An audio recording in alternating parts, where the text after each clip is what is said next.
Pro Football Focus, Week 17, Chalk Talk podcast. I'm Scott Barrett, joined as always by Tyler Buecher.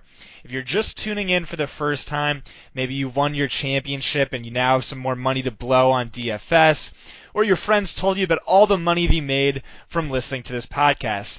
In any case, if you're not really sure what we're about, here's what it is. It's early in the week. We record on Wednesdays, so typically late-breaking news changes things quite a bit.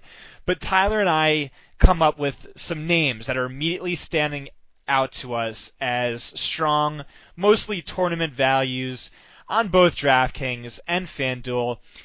We don't really consult with each other before the podcast. We just kind of come on here, see who we agree on, debate each other on the guys we don't agree on, but really we'll run it through position by position, talking about maybe 4 names each at each specific position.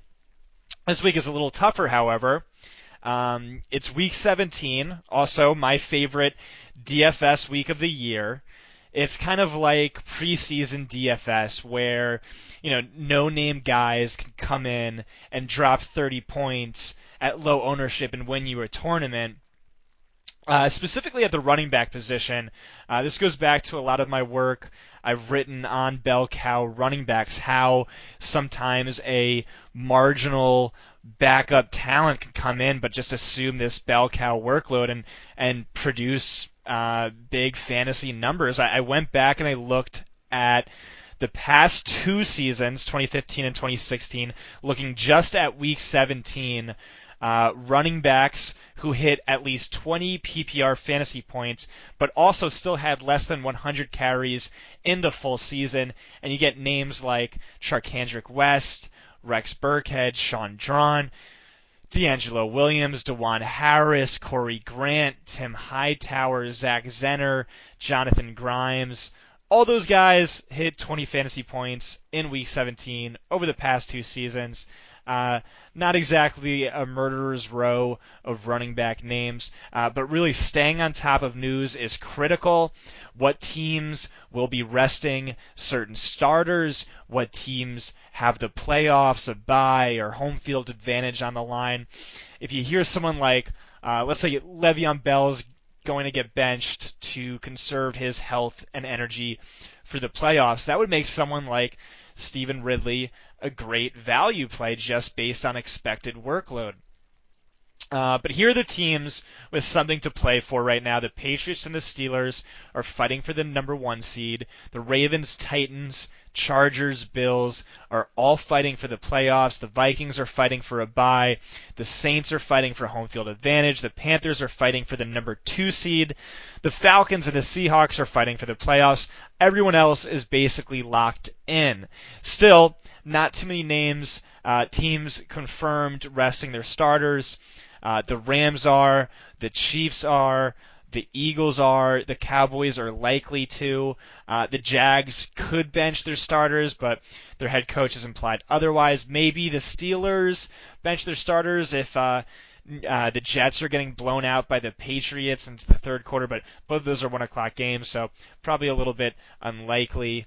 Am I forgetting anyone, or do you have anything to add, Tyler, before we move on to the quarterback position?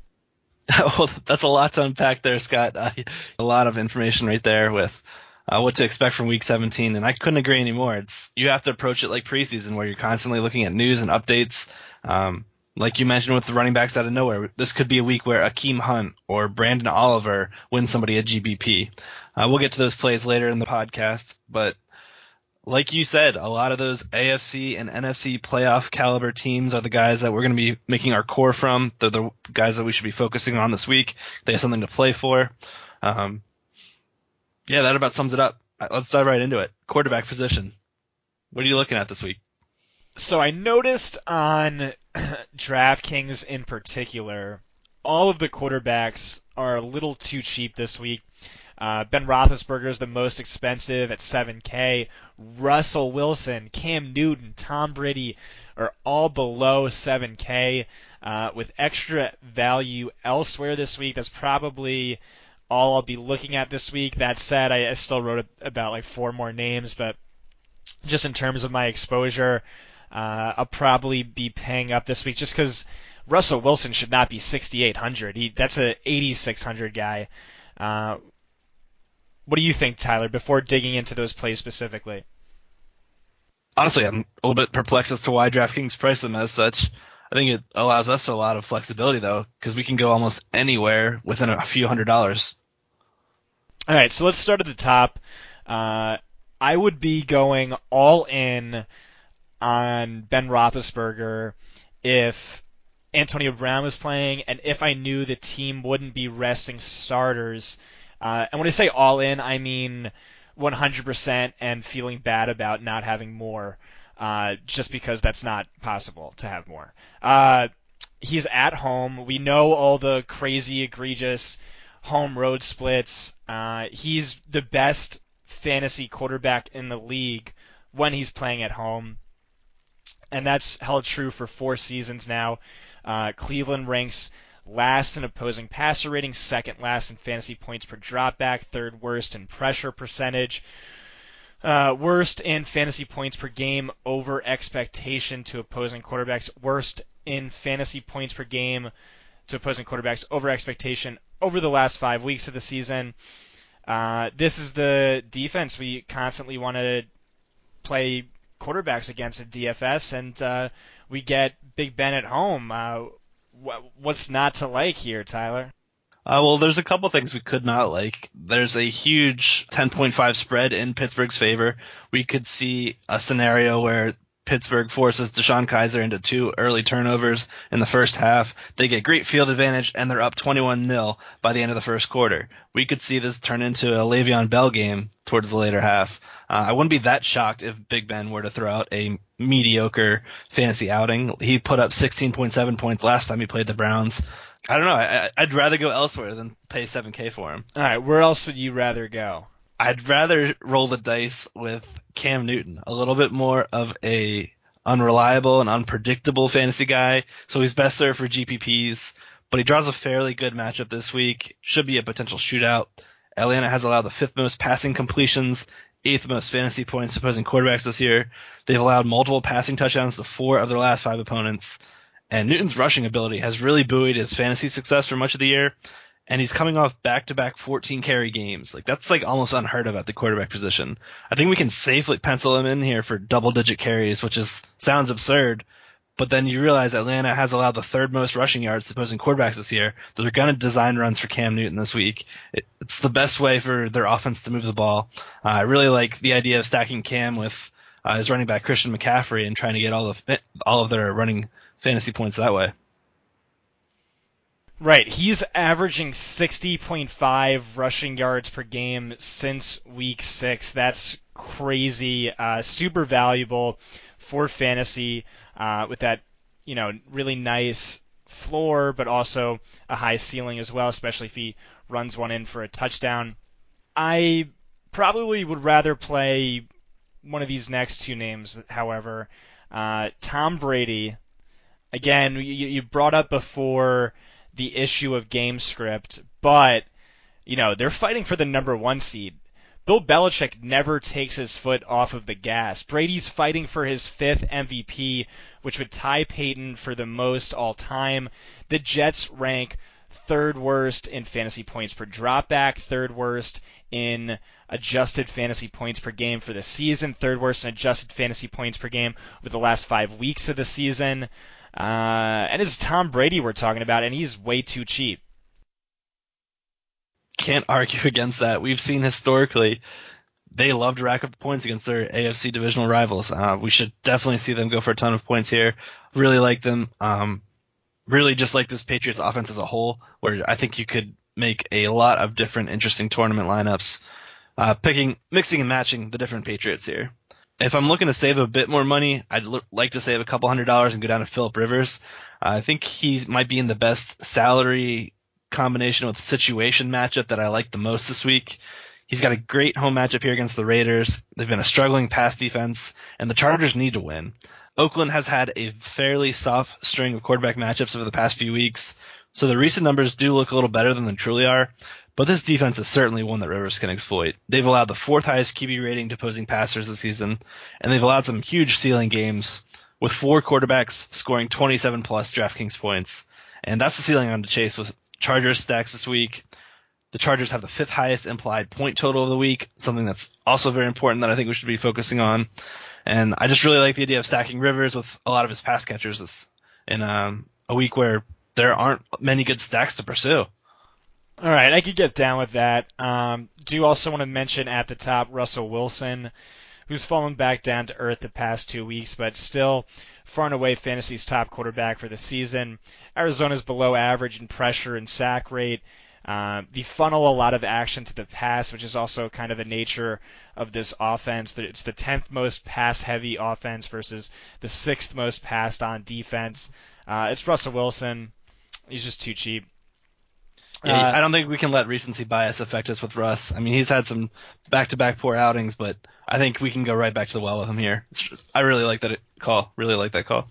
Also want to talk about Jimmy Garoppolo versus a Los Angeles Rams team that is benching their starters. I don't yet know who those starters are. Aaron Donald, Tremaine Johnson. But it's something I'm going to keep my eye on. The dude just gashed the best pass defense in the league and what's arguably a top 10 pass defense this past decade. He's our second highest graded passer over the last 4 weeks of the season. Once the Rams announced that they were resting starters, the 49ers went from 3.5 point dogs to 1.5 point favorites. He's a little expensive, but easy to make the case for, especially stacking him with Marquise Goodwin, who I like quite a bit. I agree with you there, stacking him with Goodwin. Very into that play as well. That's about it for me as far as top price quarterbacks, unless we want to go bargain bin shopping. Let's hear it. Right, you want it? All right, we'll do it. Patrick Mahomes, 4,700. Yes! He's going to be playing with backups, but he showed enough in the preseason that I'm super interested in playing him here at this bargain bin price. Denver's pass defense has turned into a middle-of-the-pack one this year, and it's not really one that we should fear. They've allowed the 2nd most passing touchdowns this season to opposing quarterbacks. Should put Mahomes in some great spots to put up some scores. I've been a longtime fan of Demetrius Harris, who's a size speed freak at the tight end position. He should get a chance to shine now with Travis Kelce sidelined as they rest their starters. Mahomes should be targeting him routinely with the Broncos struggling to cover the tight end for much of the year. I think Mahomes has a really high floor due to his rushing upside, and he really flashed some decent passing skills during the preseason. I think he's a very strong play if you're doing any of FanDuel's Superflex GPPs that lets you pay up for other studs and save money at the quarterback position. I'm with you, man. He was our highest graded quarterback this preseason. I watched a bunch of tape on him last year. If there's anyone who has, a crazy high ceiling, it's definitely that guy. Just looking at a few more quarterbacks, Matthew Stafford, there's a concern that he might be rested, but he's at home against Green Bay, who ranks bottom 5 in opposing passer rating, fantasy points per dropback, adjusted fantasy points over the last 5 weeks. Kirk Cousins is up against a Giants defense that's going to be without Landon Collins, without Eli Apple, without Janoris Jenkins. He ranks 3rd among quarterbacks in fantasy points since week 3. Meanwhile, Giants rank bottom 6 in opposing passer rating, fantasy points per dropback, adjusted fantasy points per game. Also dead last in pressure rate. So really, they're not pressuring opposing quarterbacks. You make a case for Jacoby Brissett, too, against the Houston Texans defense we are constantly targeting, but I'm not going to be the one to do it. Let's move on to running backs, Tyler. Let's do it. The real question of the week is, are you paying $10K for Le'Veon Bell? That's a really tough one. He's at a price point where I don't think I will be playing much of him, because I think I'd rather save $2K and jump down to LaShawn McCoy. The Bills are mathematically still in the hunt here, and I just really like McCoy's odds of seeing a ton of touches against Miami. They played them 2 weeks ago. McCoy had 24 touches against them, finished with 25.6 DraftKings points. Miami has been beat by receiving backs for much of the season. In fact, they've allowed the 4th most receptions to opposing backs. Their linebackers are very poor in coverage. You have to scroll all the way down to the 38th to see which which of the first Miami linebackers comes in via our pass coverage grades. They've just been really terrible at defending opposing running backs out of the backfield. They've also surrendered the 6th most fantasy points opposing running backs. Just all in all, a very great situation for McCoy to walk into. Are you into McCoy, or would you rather play Bell or any of the other studs? Yeah, so week 17, this has been my most profitable week in each of the past three seasons. And what I do is I just pay down at running back. I don't think I'm going to have any of the high-priced guys. Let's look at some of the value savers. You could chime in with some more expensive guys, but really most of the names on my list are the cheaper options. Brandon Oliver, ideally, if Melvin Gordon can't play with the ankle, 8.5 point favorites at home. At worst, this is a neutral matchup against Oakland, but Eckler is unlikely to be healthy enough to play on offense. So you could just see Brandon Oliver playing something like 95% of the snaps, handling 95% of the running back touches. Similarly, we can look at Malcolm Brown in a dream matchup against the 49ers. The 49ers have been better on run defense since the quarterback change, for sure, but they still rank last in adjusted fantasy points per game. They ranked last in fantasy points per game allowed to running backs the 2 seasons prior. This is still a team that's being run more on than any other defense in each of the past 3 seasons. He should see a bell cow workload with Gurley getting benched, trying to rest him up for the playoffs. All other running backs on the team combined for just 21 snaps this season, 6 carries, 0 targets. Lance Dunbar might steal receiving work, but I'd say it's probably most likely Malcolm Brown is locked into a bell cow workload. Derrick Henry. DeMarco Murray has a torn MCL but says he wants to play. Hopefully not. Murray averages about 14.9 touches per game to Henry's 10.5. So super valuable to Henry if Murray's out. Murray's averaging 3.6 yards per carry. Henry's averaging 4.7. Come on, Tennessee. Do the right thing. Get the better running back that touches. Jaguars rank 6th worst in yards per carry and have no reason to play their starters, but allegedly they are. Last I guess cheap injury-related running back is Gio Bernard. Joe Mixon's dealing with an ankle injury. Baltimore actually ranks dead last in fantasy points per game over expectation over the last 5 weeks of the season. So just recently, relative to the competition they've faced, they've been getting gashed by running backs. We can expect a bell cow workload from him. He ranks 9th among running backs in expected fantasy points per game over the last 3 weeks. Saw 88% of the team's running back snaps in weeks 14 and 15. All right, Tyler, any other potential bell cow backups you're looking at this week? Yeah, that's pretty amazing because you had mentioned at the top of the show that you and I hadn't talked prior to this, and you just listed like 4 of the 5 cheapest guys that I'm interested in this week. So thank you for adding Malcolm Brown to that list for me. But I think they're all strong plays. They're all going to see potential workhorse workloads at very cheap prices. One other guy I wanted to add would be Alex Collins. They need a win, Baltimore, and they've been relying on Collins pretty heavily over the second half of the season. He's averaged over 16.3 carries per game over the Ravens' last 8 games, and he's also hauled in 21 of 28 targets. Cincinnati's been a defense that's been struggling with injuries as of late, a ton of injuries at the linebacker and safety position. I think it opens up some space for Collins and makes him a pretty strong play.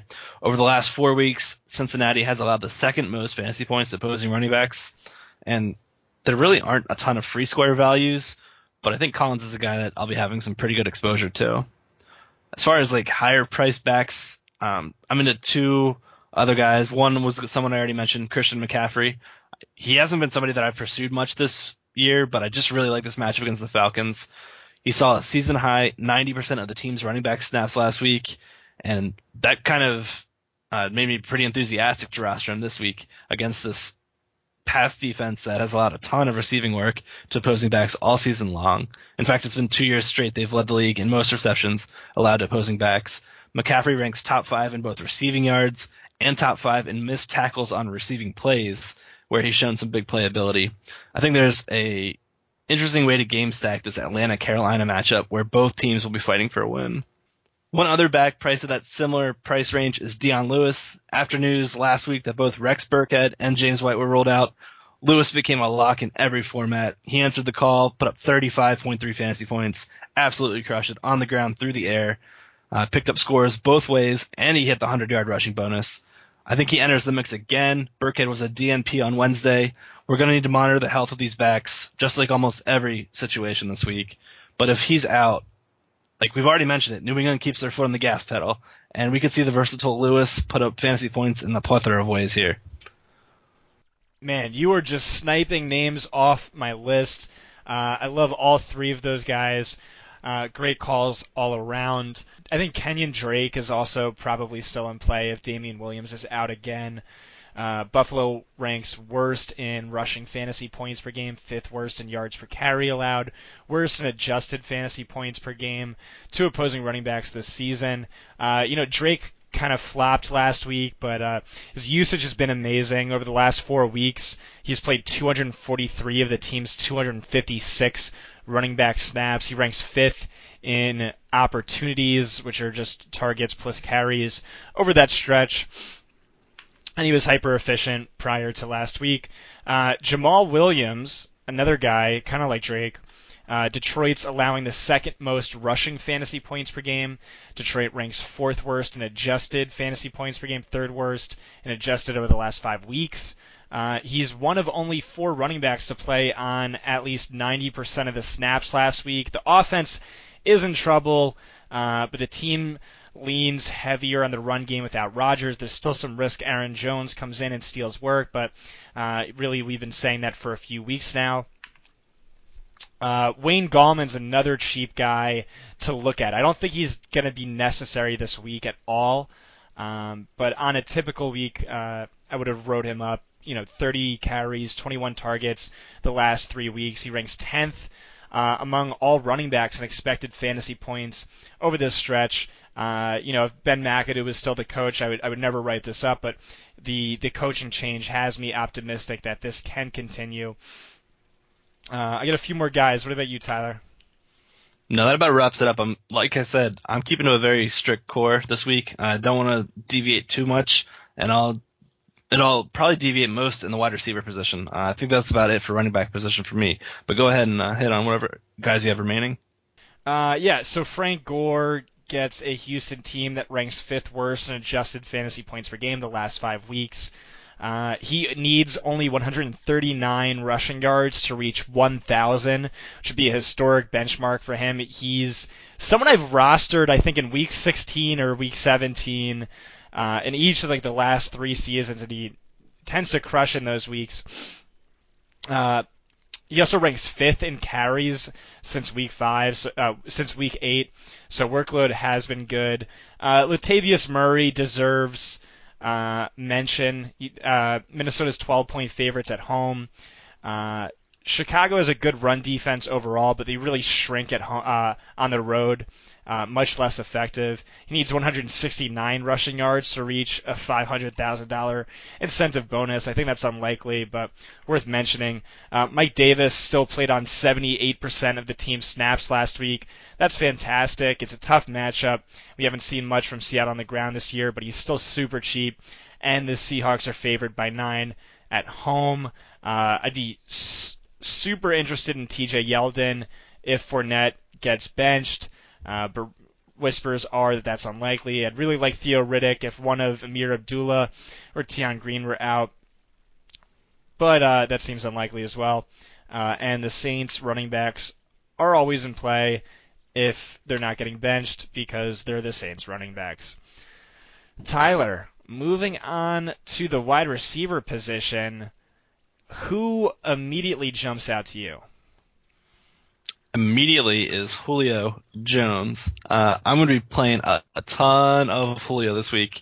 They're in a situation where the Falcons are win and in, and I'm all in. Tyler. Yes. I'm with you. Let's do this. You with me? It's a Julio week? Let's do this. It's Julio week? Okay. So Julio Jones ranks 3rd among all wide receivers in expected fantasy points per game. He is also our top touchdown regression candidate. He should have 6.6 more touchdowns than he currently has, just looking at expected touchdowns, similar to my expected fantasy points metric. So he's really just getting unlucky in the touchdown department. He's kind of hurt, so definitely please stay on top of that. But the matchup is fantastic. Carolina is far and away the worst defense to opposing wide receivers of the last 5, 6, 7 weeks of the season. Were by far the worst in terms of adjusted fantasy points per game. Worst over the last 5 weeks of the season to outside wide receivers. Sanu has a good matchup too. Carolina ranks 5th worst in fantasy points per game to slot wide receivers, worst over the last 5 weeks of the season. But he's also hurt and has had 2 disappointing games in a row. But the Julio injury is, a little disheartening, but still, I think you're right. I think he's a borderline all-in guy for me. Yeah, I just can't get over this matchup. James Bradbury, he's our number 105 graded cornerback out of 121. In their previous Week 9 tilt, Bradbury shadowed him. Julio caught all 4 of his targets against Bradbury's coverage, 88 yards, and Bradbury ended up shadowing Julio for just 77% of his routes on that game. Julio ended up with a final stat line outside of Bradbury's coverage, as a whole, with a 6 for 118 stat line on 12 targets. He's got a 28% target market share. I just think he's in for a big week, and it's a week where they really need him. Atlanta needs to win this game. Could see a ton of passing here, considering how stout Carolina's run defense has been. There should just be a ton of passing in this game, and I think Julio and Sanu are both in play. Looking down at the next wide receiver I'm interested, it's Keenan Allen. I mean, if we're paying down at these running back positions for a bunch of guys that are in great spots, potential cheap workhorses, leaves a lot of salary on the table for some stud wide receivers. And I have a lot of lineups right now sitting with Julio and Keenan Allen. Allen played on 94% of the snaps last week. That's coming back from injury after he was carted off last week, so that should not be a concern. Should put all doubts to pasture. He saw double-digit targets last week. That's the 4th time he's done that in the last 6 games. In fact, he's averaged 11.2 targets over that span with 400-yard outings. Great matchup here for him against Oakland's slot cornerback TJ Carey. He's allowed a 74% catch rate and 1.45 yards per route covered. That's the 18th worst mark among all cornerbacks this year. Allen was held to a quiet 5 for 45 stat line in their previous matchup, but there are some playoff implications on the line here for the Chargers.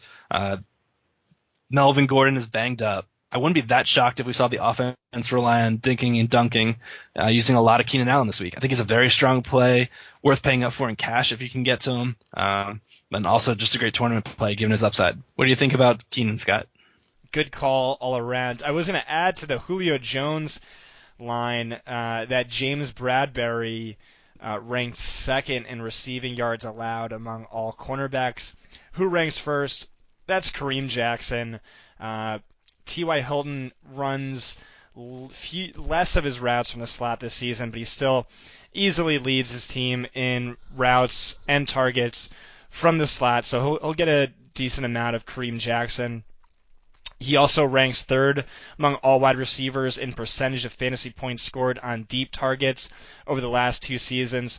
Houston's allowing the 3rd most fantasy points per game on deep passes this year. T.Y. Hilton, a very risky boomer bust type tournament play, but I do think he's in play. I like Marquise Goodwin a lot, so he disappointed last week. But that's to be expected when you're going up against Jalen Ramsey.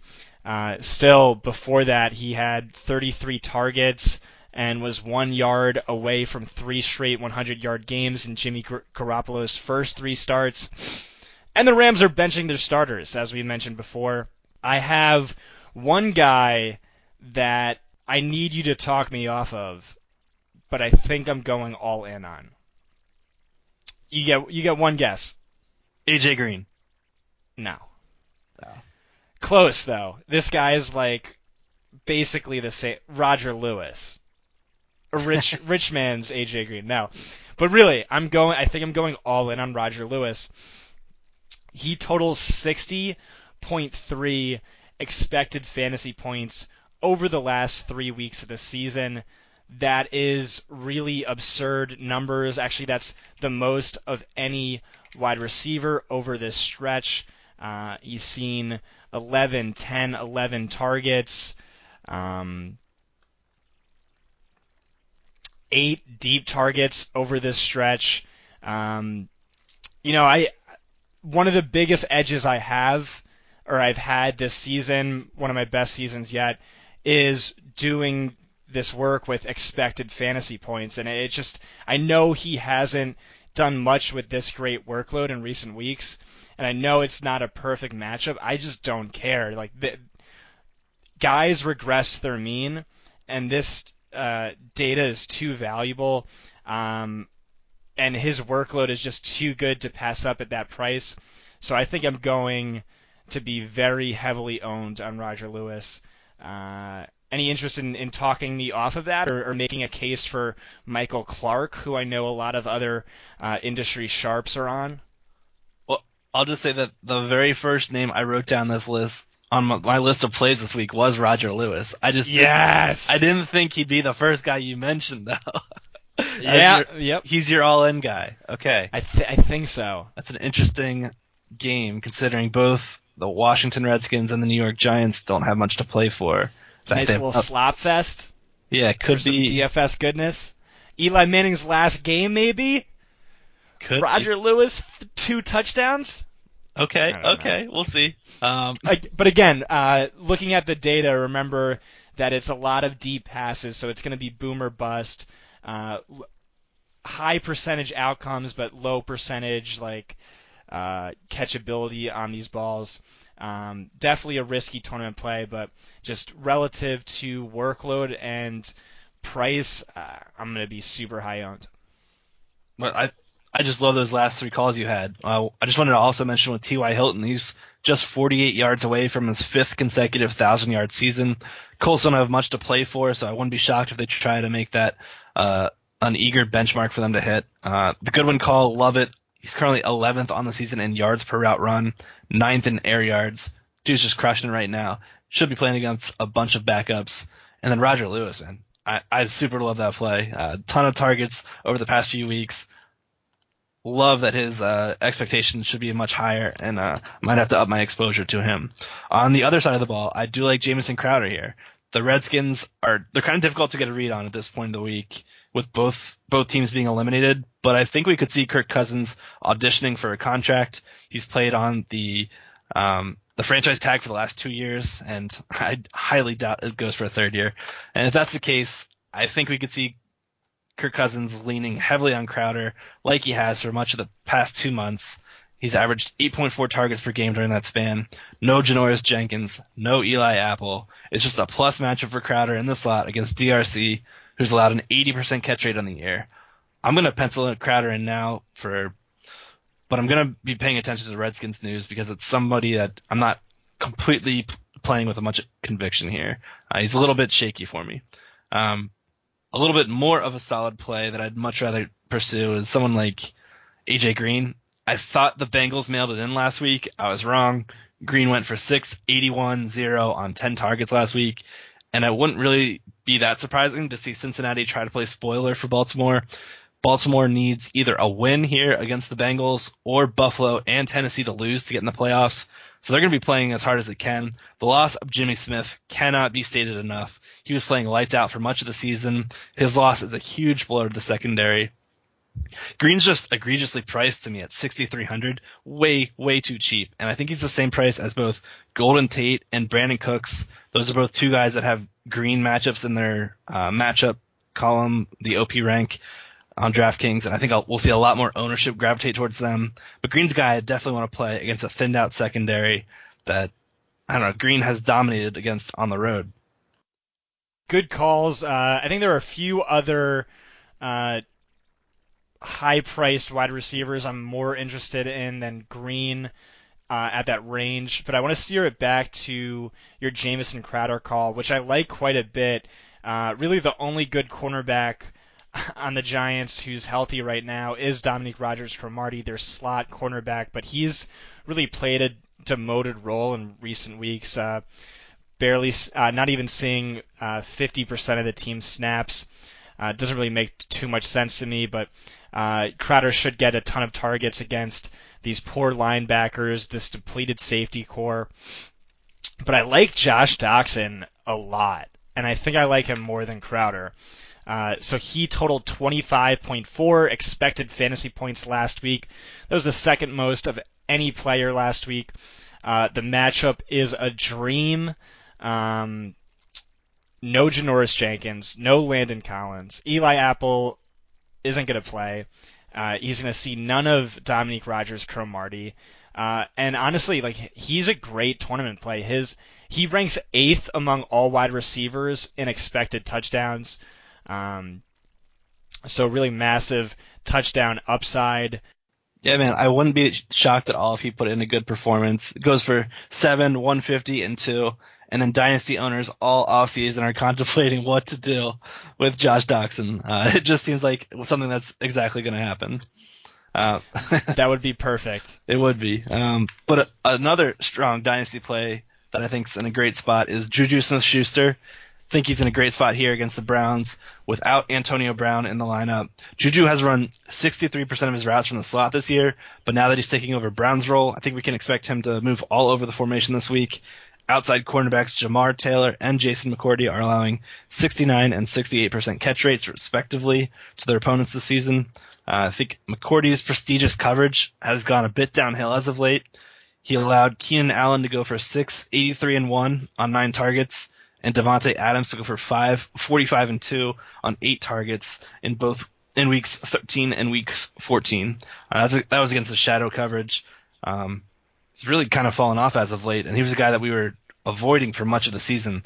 Slot cornerback Brian Body Calhoun, he's played fairly well on limited snaps. He's our number 20 graded cornerback. But without Brown, we're going to see Juju play far fewer snaps in the slot and a lot more on the outside. Brown went for 11, 182 and 0 against Cleveland in their season opener, and well, that's a lofty expectation for Juju. He's already proven that he's ready for the spotlight. I could see him having a pretty good game here against the Browns. Are you into Juju this week? Definitely, and I think Martavis is also in play. Looking at a few more names, Michael Thomas is dealing with injury. You got to stay on top of that, but otherwise it'd be a dream matchup. Tampa Bay ranks worst in fantasy points per game over expectation to opposing wide receivers. They rank 3rd worst in fantasy points per game over expectation to opposing wide receiver ones. Jarvis Landry is just too cheap. He's the 17th most expensive wide receiver on DraftKings. He ranks 5th among all wide receivers in expected fantasy points per game. I'm going to hammer that every single time. And Larry Fitzgerald for similar reasons. Seattle is giving up the 6th most fantasy points per game to slot wide receivers. Fitzgerald ranks 8th in expected fantasy points per game. He was the wide receiver 1 on the week last week. I know he's 54 years old, but showing no signs of slowing down. Marvin Jones is another guy in this range. Green Bay's giving up the 2nd most fantasy points per game to outside wide receivers. He ranks 6th worst over expectation to opposing wide receiver ones. And then the last one, Brandon Cooks should not be the 16th most expensive wide receiver on DraftKings. That is far too cheap against a very beatable Jets secondary. I see you nodding your head, Tyler. Anything to chime in? I had all of those players on my list. Our overlap is crazy this week. Love it. One other guy I'll add is Golden Tate. I just think both Marvin Jones and Golden Tate are in play this week against the Packers. Their secondary is just in shambles, a lot of injuries, a lot of ways for Matthew Stafford to pick up fantasy points through either one of those wideouts. Let's move on to the tight end position, unless you have anything else to hit. Looking at it, DeAndre Hopkins. I think that's actually a tough matchup. Indianapolis has shut down A.J. Green, Doug Baldwin, Larry Fitzgerald earlier this year. Hopkins had 86 yards against them, but he also saw 16 targets. I think he's just like matchup proof. and he's quarterback proof, and he's a top 3 wide receiver in this league. He's still in play. He's just not someone I'm going to be going super out of my way to play. I think I'll take a stand and rock Julio. Yeah, weren't those shutdown days during the Rashawn Melvin era? During that 5 weeks? I mean, so that's the thing is like they really have no cornerbacks to cover them. They have like probably the worst cornerback core in the league, but at the same time they're still going to bring extra safety help over the top to try and slow down Hopkins. But again, Hopkins is probably used to that by now. So he's a fine play. He's just you just got to make your stands. Matchups are relevant. Yeah. Yeah. Josh Reynolds, I think if Robert Woods gets benched, San Francisco ranks 6th worst in fantasy points per game to outside wide receivers, dead last in fantasy points per target to outside wide receivers, 4th worst in fantasy points per game over expectation of wide receiver ones. Adam Thielen's in play.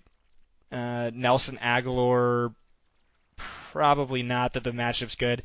And then just take your pick, one of Keelan Cole or D.D. Westbrook in a very strong matchup at a too cheap salary. Yeah, all interesting plays, all could pay off huge dividends. Like those calls a lot. All right, tight end. Tyler, who's at your top of the list?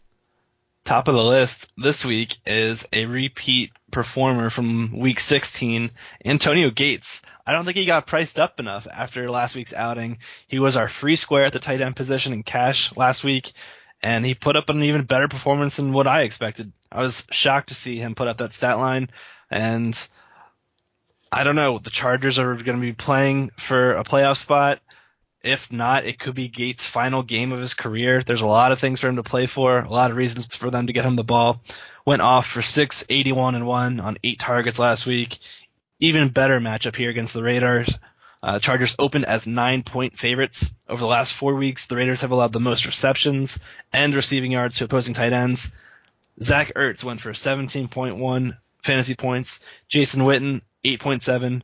Travis Kelce, 14.4, and Evan Ingram, 22.9 over the past month against them. They've all had their way with the Raiders secondary. I'm expecting Gates to put up a very similar stat line and follow suit with a very strong performance this week. I think he's my number 1 tight end play of the week. I'm with you. I think Gates is a great play this week. Rob Gronkowski, he needs 11 catches or 116 yards or 6 touchdowns next week to earn the final $2.5 million in incentives. Team's still fighting for that number 1 seed. He's still their top receiving option. He's still Gronk. How awesome would it be if he got 6 touchdowns and instead of the 11 or 116 yards? Yeah, that's probably the least likely, but it's Gronk. Travis Kelce will not play, so that spoils his good matchup against Denver.